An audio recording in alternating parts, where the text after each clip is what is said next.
Hey everyone, today I'm going to showcase how I breed betta fish in my dorm room. And real quick, keep in mind that bettas are a small and hardy species, so this process can be applied to pretty much any environment, from a large fish room to a simple dorm room. We're going to be starting from the process of picking out bettas all the way to getting the spawn. I'll also explain the process of raising the fry, but only for about the first week or so, because I intend on making a whole separate video focusing on just raising the fry. On top of all this, I'll share with you all the many mistakes I made and how I counteracted them, so that you don't have to make those same mistakes I did. Let's start from the very beginning. Picking out bettas. When you go to find a pair for breeding, you'll want to look for the healthiest bettas possible. In general, you should make sure to pick out males and females with smooth backs, healthy fins, full bellies, lots of life, no signs of disease or illness, and an overall healthy physical appearance.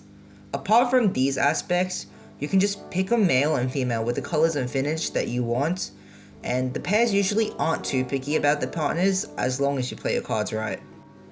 About a week or two before breeding, you'll want to start conditioning your pair. The way I do this, and many other breeders do this, is by putting your pair of bettas in two separate bodies of water directly next to each other. You should put a blockade between the two to block the line of vision, but one that can be easily removed. Conditioning the betta means to prepare their bodies for the heavy duties of breeding and spawning. To actually condition the fish, the bettas should be fed a high protein diet, consisting of live foods and frozen foods. I primarily use live blackworms and frozen brine shrimp as my conditioning foods. I feed the bettas 2 to 3 times a day and give them daily water changes during this process. And after a feeding, I take the blockade away from the middle so that the pair of bettas can see each other for about an hour every day. This lets the pair become familiar with their presence and probably helps them prepare for the breeding process itself. I used to ignore this step and didn't let the pair see each other, but I've noticed that I've had much more success if I let them get to know each other beforehand. I also usually raise the temperature to about 28 degrees Celsius when I'm conditioning and breeding them, as the slight temperature shift is also an indicator that it's an excellent time to spawn. After the conditioning process, you may notice that the male would have possibly built a bubble nest in his tank. This is why he'll put the eggs in and is a good sign that he's ready to breed. As well as this, the female will reveal a white spot on her underside called an ovipositor or an egg spot to let us know that she's ready to spawn. To give the male a helping hand, I usually give him a small piece of bubble wrap to build his bubble nest under, and I usually place some sort of aquarium-safe botanical on top of the bubble wrap, usually Indian almond leaves or dried banana leaves. This adds a natural aspect to the environment and also leaches tannins into the water, which prevents infection to the pair if damaged, and also prevents the eggs from developing fungus. Now it's time to introduce the pair. Before I put the female into the other tank, I'll usually get an empty bottle and chop the top and bottom off, making a clear barrier which I'll put the female into. This is so that the male and female can have direct access to each other, but they can't make any physical contact, which means if any of them shows any aggression, they won't actually hurt each other. And usually after adding the female, the male will start displaying to her, swapping between building the bubble nest and dancing in front of her, showcasing that he's a suitable mate. Now the next step, and in my opinion the most important step, is to leave the pair alone for several hours so that they can get acquainted. I believe that waiting overnight is the best possible option, and it's what I always do. Also, during this process, you want to make sure that nothing distracts the male. And since I breed them in a dorm room closet, I just close the door and leave them alone until the next morning. Some positive signs you may see is the male dancing or flaring and the female acting as if she's bowing down. This means she's being submissive and letting the male know that she likes him to an extent. Another good sign is that the female is following the male around when he's dancing, like in this clip I'm showing. And some negative signs are if both fish are flaring and trying to fight each other through the barrier. This usually means that there is some undisputed aggression that the pair has, and most likely they will fight when the barrier is removed. Not all the time, but it may happen. It's just, an early warning sign. So if they are being aggressive, just keep an eye out for when you let the female out of her barrier. Also, Another lesson that I learned the hard way is that if you put the female in too early and both fish aren't fully ready, the female will either fight or harass the female too much and she won't spawn, leading to aggression from both sides. My first attempt of breeding this pair of bettas, which is the focal point of the video, actually led to this, and this is a clip of the male getting aggressive because the female wasn't to breed yet because I let her in too early. He chases her and harasses her until the point where she has to hide under the heater, and then I have to remove her because too much is going on. The next morning, I let the female out of the barrier, and this is when the magic happens. It's crucial to keep the environment dim and without distractions, as you want the fish to be as comfortable as possible. The male may still be aggressive for the first hour or so, but since the pair are much more used to each other, he'll lead her to the bubble nest where she'll judge it and see if it fits her standards. If it does, then the male will begin with the spawning process. To actually lay the eggs, the pair performs a process called the embrace.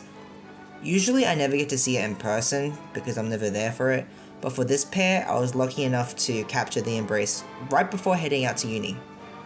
You can see the female hanging out around the nest and waiting for the male.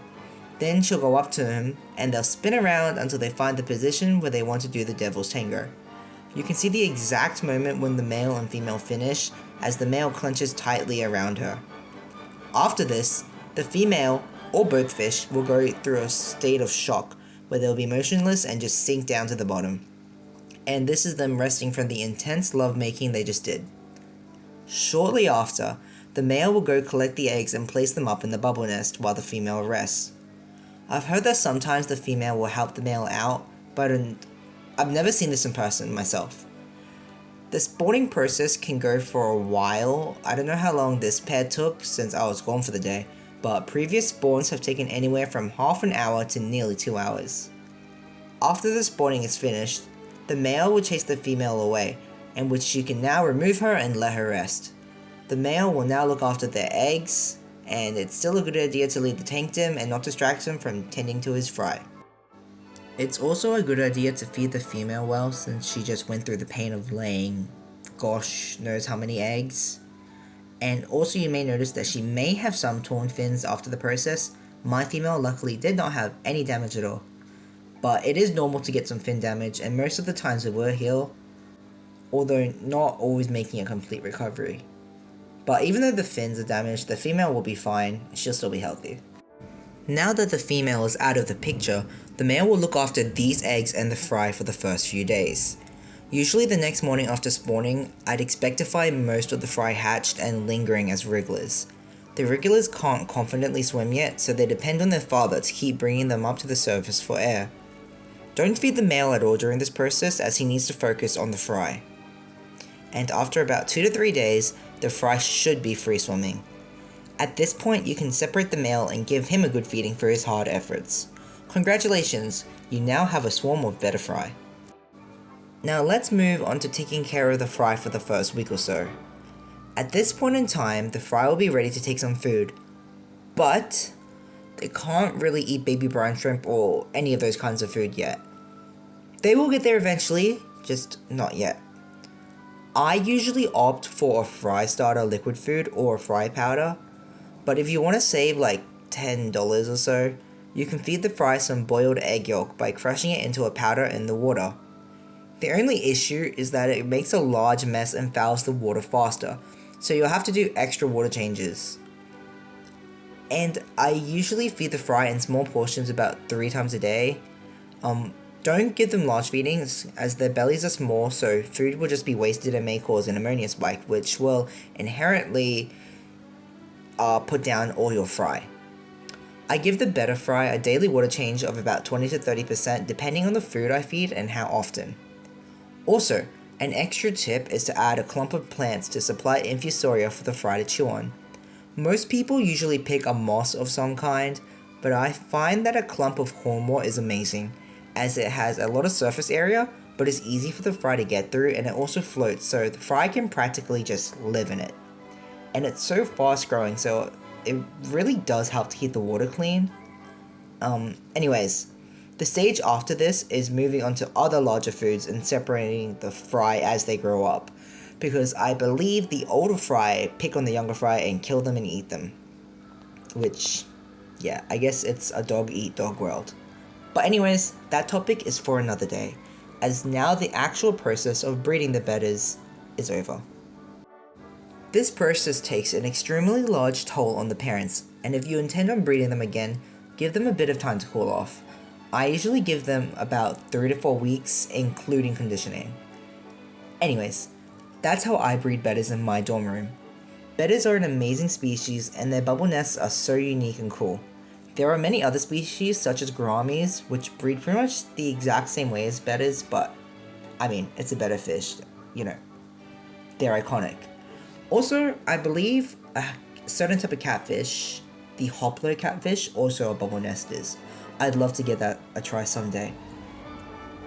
Regardless of all of that, I believe that the main issues when it comes to breeding the Bettas is aggression. But if you follow this process, you may have a higher chance of success. This is because the male and female have way more time to get acquainted, which means at the end of the day, when they finally see each other and can actually come in contact, they have already been so in touch that they aren't really that aggressive towards each other anymore. It's never a guarantee, and even sometimes I still have a pair that just won't click, but this process has worked for me better than any other way I've tried. If you have any other questions or quarrels, just let me know in the comments and I'll be happy to answer them. So enjoy your Betta breeding, and I hope to see you in the future.